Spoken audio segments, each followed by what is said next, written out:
Leadership के कई प्रकार कई लोगों ने बताए हैं, अलग अलग टाइप की लीडरशिप होती है, तो उनके बारे में मैं बताता हूं थोड़ा सा। कुछ लीडर्स ऐसे होते हैं कि जो हो सो हो, उनका किसी भी चीज पर कंट्रोल नहीं होता।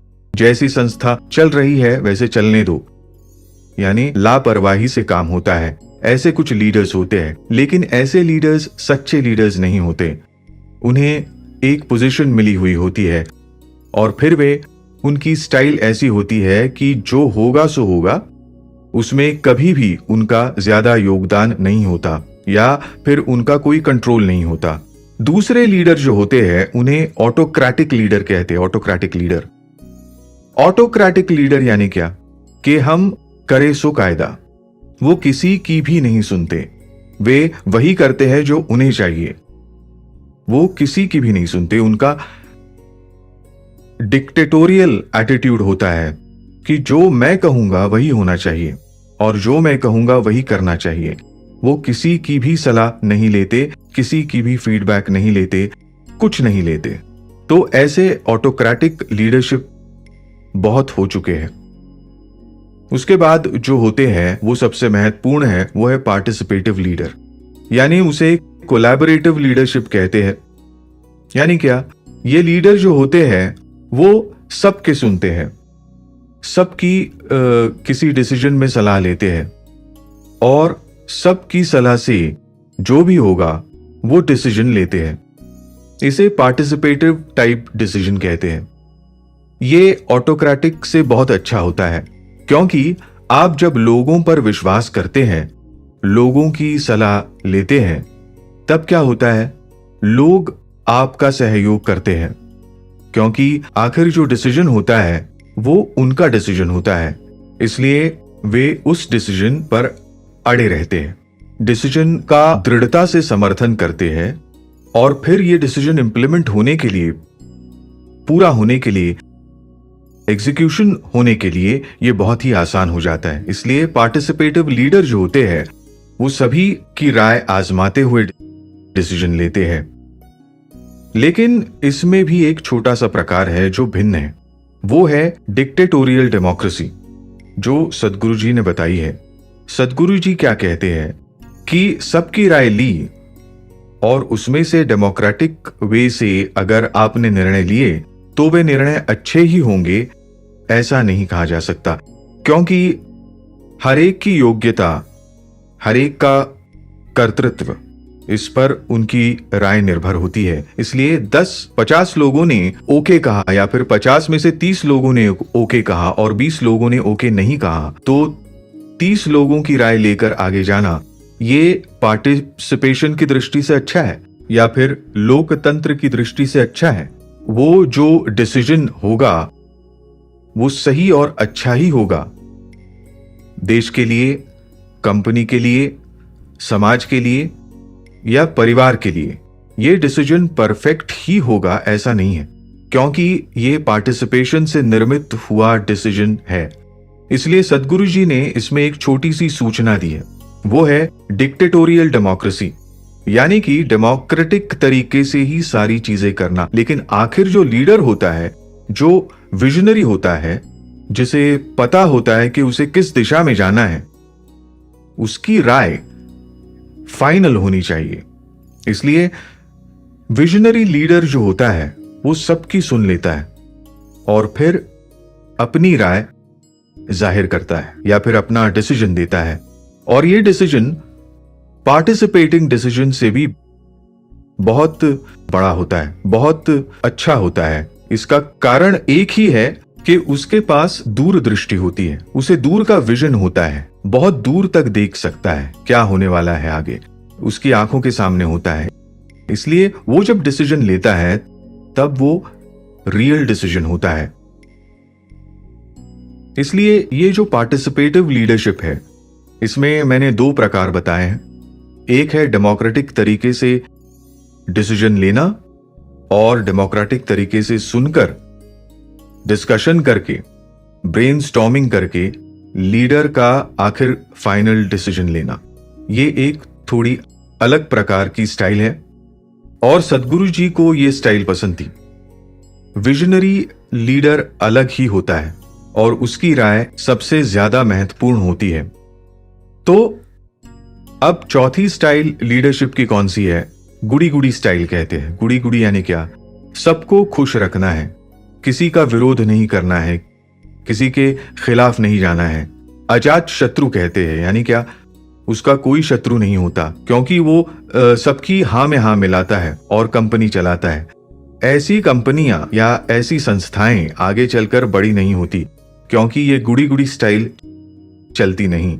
हर कोई आखिर में अपने अनुसार ही काम करता है और उससे जो भला होना चाहिए, जो दिशा मिलनी चाहिए, वो दिशा नहीं मिलती।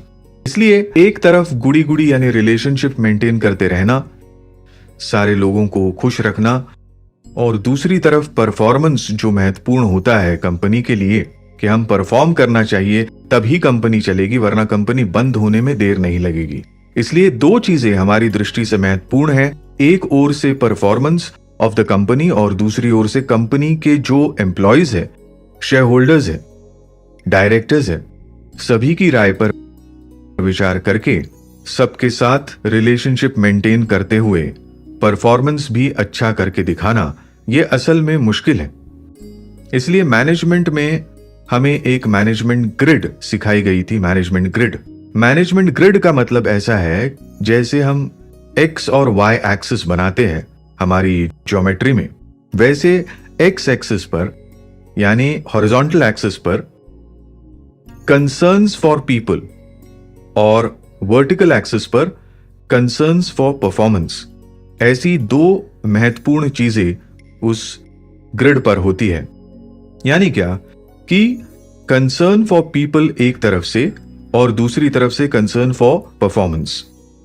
कुछ कंपनियों में ऐसा होता है कि concern for people is nil, यानी I don't care for you.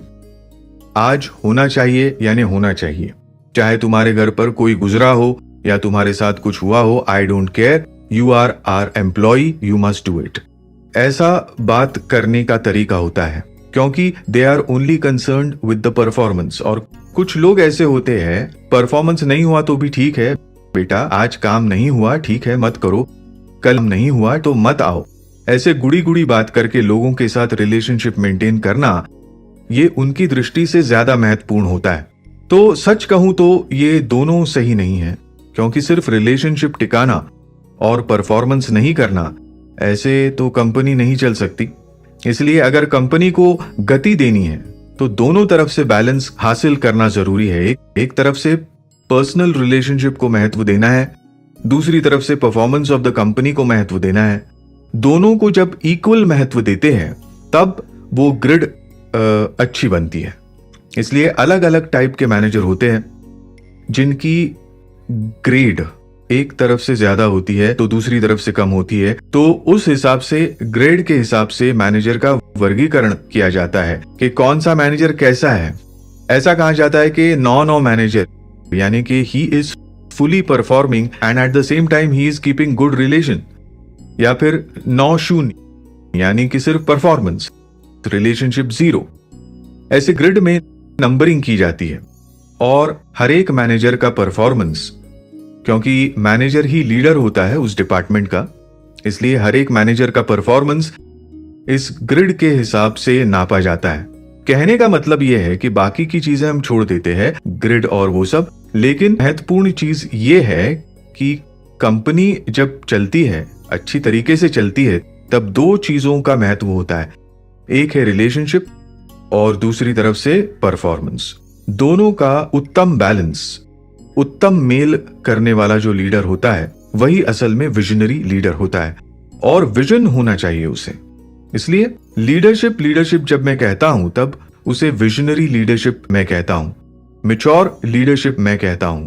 कि जो मैच्योर होता है, जिसे पता है कि कब किसे महत्व देना है, किस समय परफॉर्मेंस को महत्व देना है और रिलेशनशिप को कम महत्व देना है, और कब रिलेशनशिप को महत्व देना है, ये सारी चीजें जिसे समझ में आती है उसी को मैच्योर लीडर कहा जाता है। फल जो होता है वो जब कच्चा होता है तब उसे स्वाद नहीं होता, उसका रंग अलग होता है और वो गाढ़ा होता है। सख्त होता है, और जब वो पक जाता है तब फल मुलायम हो जाता है, अंदर मिठास उत्पन्न होती है, फल मीठा बन जाता है और उस फल का रंग भी अच्छा हो जाता है। यानी क्या, जो परिपक्व है लीडर, जो मैच्योर लीडर है, उसके पास मिठास होती है, बात करने में, मन में, हृदय में मिठास होती है। फिर उसके पास रंग होता है, यानी आत्मविश्वास का तेज होता है।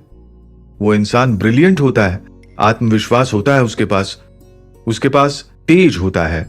और तीसरी महत्वपूर्ण बात जो मैंने बताई थी, बहुत सख्त होने के बजाय मुलायम होता है, यानी कि वो विनम्र होता है। इसलिए विनम्रता, मिठास और आत्मविश्वास, ये 3 गुण जिस लीडर के पास है, वो लीडर सच्चा मैच्योर लीडर है और वो सच्चा विजनरी लीडर बन सकता है। इसलिए लीडरशिप, ये जो लीडरशिप के गुण हैं, इस लीडरशिप की जो क्वालिटीज है, ये हमारे अंदर लाने के लिए हमें कुछ चीजें करनी पड़ती है।